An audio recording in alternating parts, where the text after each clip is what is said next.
Good morning, Jay Pligaspi po. May nakapagtanong sa akin ng ganito. So Jay, totoo bang libre na ang kuryente kapag may solar na kami? Papaliwanag natin ang yung maigi sa abot na aking makakaya. Unang-una, kapag ikaw ay nagpakabit ng solar in layman's terms, which is technical term niyan ay solar PV system. PV stands for photovoltaic. Meron po kayong ginagamit na pera doon or ginamit na pera. Yung ginamit na pera, ang tawag doon ay investment cost, no? Kapag meron kang in-invest o meron kang ginamit na pera sa isang bagay at hindi bumalik yun, ibig sabihin yung kung ano may yung binili mo doon ay hindi libre. So ibalik natin sa solar PV system o solar. Kapag kayo ay gumastos kunyari na 300,000, for example na lang, o 400,000, magkano man yun? Hanggat di na ibabalik yung ginastos nyo sa solar PV system, hindi po natin masasabing libre yung ating ginagamit na kuryente.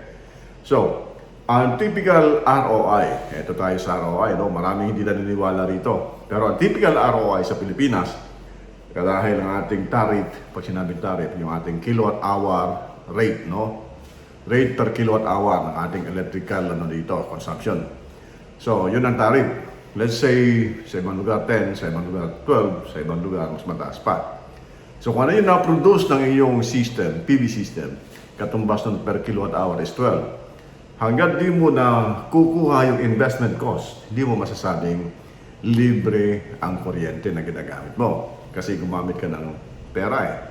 Hanggang di mo mabalik yun, hindi libre. Maliwanag dapat yun.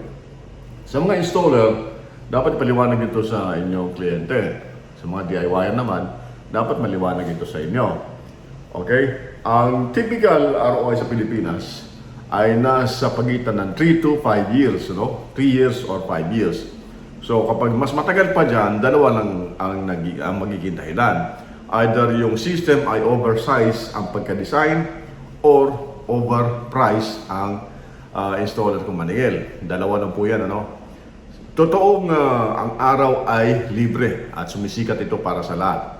Pero yung ginamit yung pera pambili ng inyong solar PV system, dapat bumalik muna yun, no? Yung tinatawag na ROI, Return on Investment, bago natin masasabing libre na nga ang kuryente na ginagamit natin.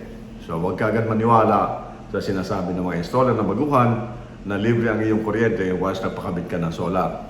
Babalik muna yung ROI, so, ang ating investment cost bago natin masabing libre.